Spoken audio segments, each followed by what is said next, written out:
बहुत नमस्कार करते हैं आपके साथ में ऋतिका पांडे। आप देख रहे हैं हमारी आज की खास चर्चा। हमारे सभी दर्शकों को तहे दिल से धन्यवाद। बहुत ही ज्यादा आपका सपोर्ट मिल रहा है, प्रेम मिल रहा है। हम चाहेंगे हमारे चैनल को ऐसे ही आपको सपोर्ट मिलता रहे। जी हम कोशिश करते हैं कि हर रोज हम आपको कोई ऐसे व्यक्तित्व से मिलाएं जिससे जिनका सिर्फ इंटरव्यू में आप ना देखें, कुछ सीखने को भी मिले। जी हाँ, आज हमारे साथ एक ऐसे ही मेहमान है। जी हाँ, उनके लिए हम कहेंगे कि जहाँ ज्ञान और अनुभव मिलते हैं वहां प्रेरणा की किरणें खिलती हैं। आज हम स्वागत करते हैं उन मार्गदर्शक का जो सेवा, संस्कृति और स्वास्थ्य से हर दिल को रोशन करते हैं। जी हाँ, आज हमारे साथ है डॉक्टर मधु बिश्नोई, जो कि आयुर्वेद की विशेषज्ञ हैं, संस्कृति सेवा धाम संस्था की संचालिका भी हैं आप, और एक प्रेरक वक्ता और कथावाचिका भी हैं। उनका उद्देश्य है कि ज्ञान, स्वास्थ्य और प्रेरणा के माध्यम से समाज में सकारात्मक बदलाव लाना चाहिए। तो आइए जानते हैं उनके अनुभव और विचार। तो सबसे पहले हम मधु जी का बहुत बहुत स्वागत करेंगे। नमस्कार करते हैं आपको मधु जी। बहुत बहुत स्वागत करेंगे आपका हमारे आज की खास चर्चा में। मधु जी, कैसा लग रहा है आज आपको? बहुत अच्छा लग रहा है आपसे बात करके और आपके चैनल पर दर्शकों से और हम आज बहुत कुछ नया आपके बारे में जानने को आज हमें मिलेगा, हमारे दर्शकों को मिलेगा। क्योंकि मधु जी, आप के लिए हम ये कहेंगे कि आप एक क्षेत्र से जुड़ी भी नहीं है, बहुत सारे क्षेत्र से जुड़ी हुई हैं। आप इतनी कम उम्र में आपको इतना लंबा अनुभव है। आपसे जानना चाहूंगी, चलिए हम शुरुआत यही से करेंगे कि आयुर्वेद से जुड़ी हुई है आप काफी समय से, है ना? तो आपसे जानना चाहेंगे कि आपने आयुर्वेद में आने का निर्णय कैसे लिया?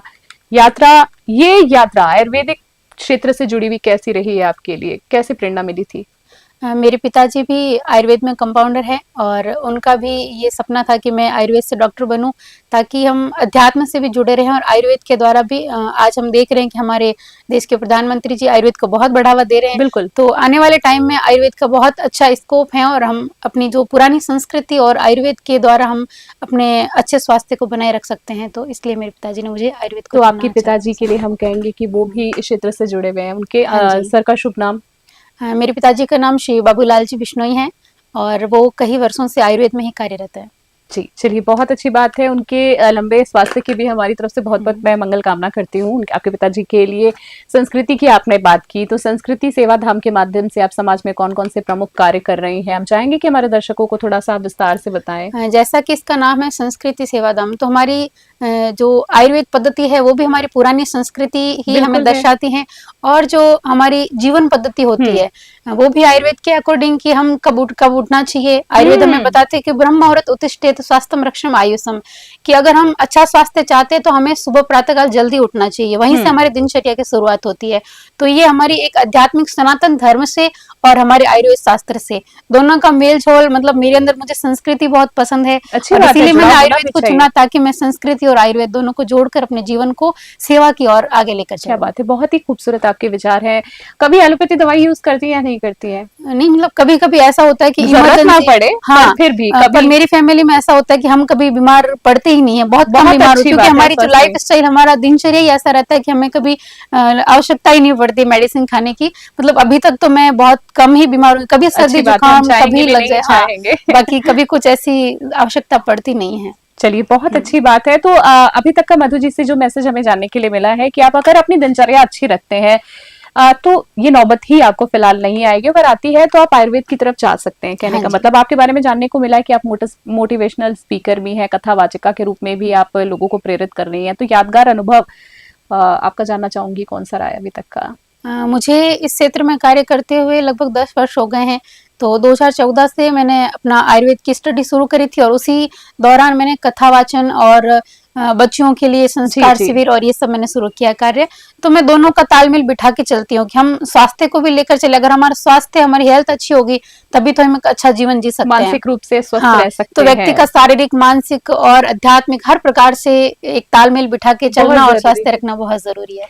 मोटिवेशनल स्पीकर हैं आप, आपकी पसंदीदा सबसे ऐसी क्या लाइंस है जो आप हमेशा लोगों को, वो कहते हैं ना कि हम हर प्रोग्राम में कहते हैं। देखिए, हमें मोटिवेशन करने के लिए सबसे ज्यादा जरूरी है कि जब भी हमारी लाइफ में प्रॉब्लम्स आती है तो हम ये सोचते कि यार सारी प्रॉब्लम मेरी लाइफ में क्यों है, ऐसा करते हैं। बट मैं ये कहूंगी कि प्रॉब्लम्स तो उन्हीं की लाइफ में आती है जो उसको अच्छे से हैंडल कर सकता है, उन प्रॉब्लम को ठीक करके आगे बढ़ सकता है। उन्हीं की लाइफ में भगवान प्रॉब्लम्स देते हैं।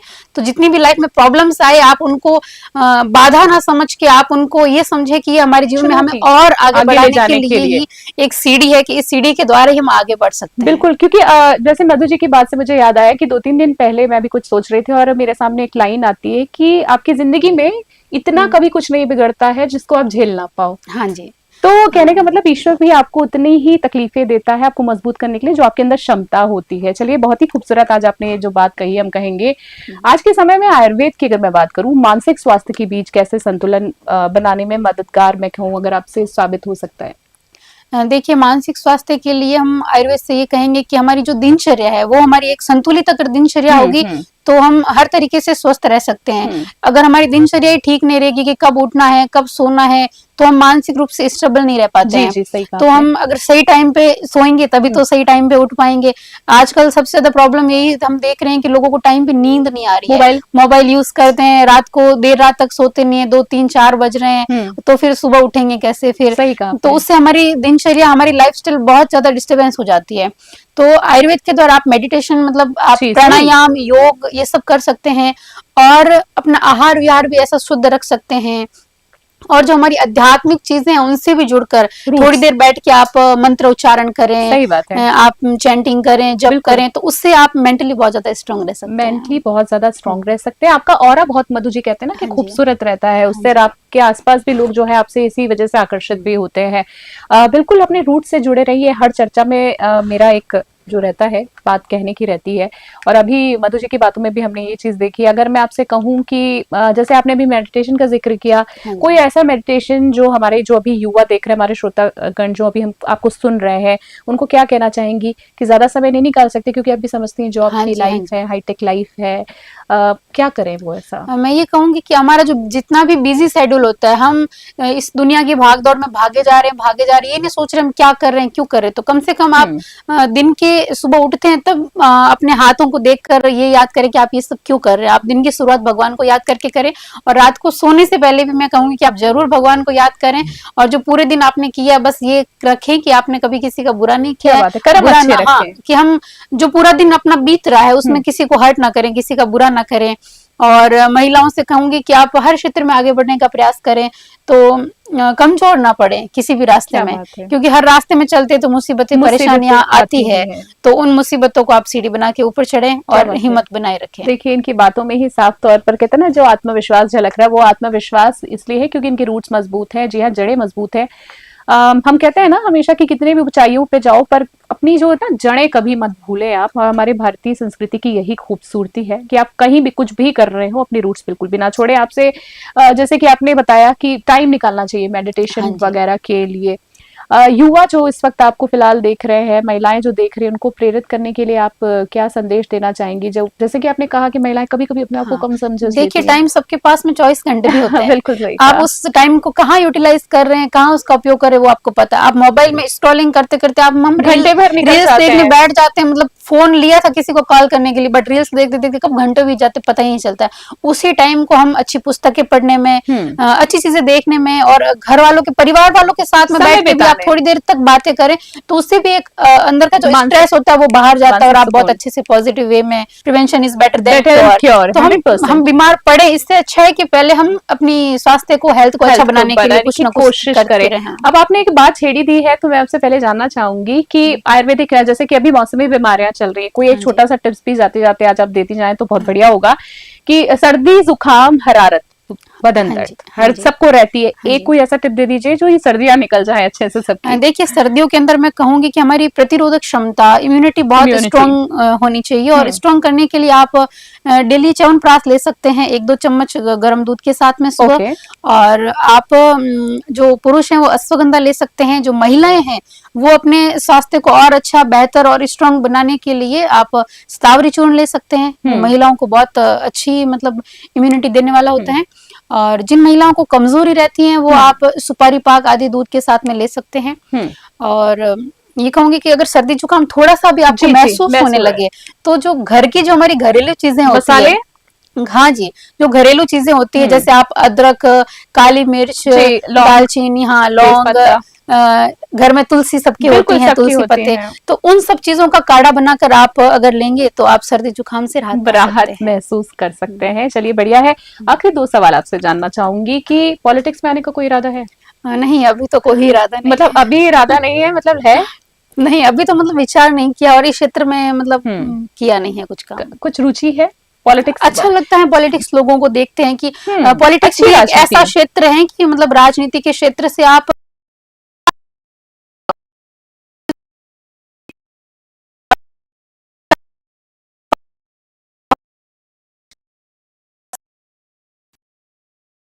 विकास के भजन लिए लाल कुछ जी की कर जो सकते हैं। सरकार चल रही है, जिस तरीके से कामकाज चल रहा है राजस्थान की, अगर मैं बात करूं पहले की सरकार में और अभी सरकार में, आपको क्या परिवर्तन कुछ देखने को मिला? कैसा काम चल रहा है अगर साधारण भाषा में? अ,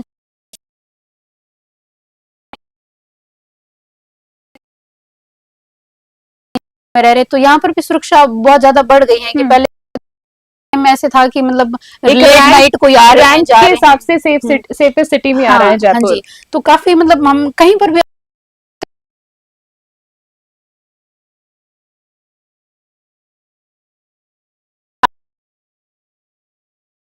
सुरक्षा के लिहाज से आप हाँ जी, सहमत हैं कि हाँ चलिए काफी। बेटर है।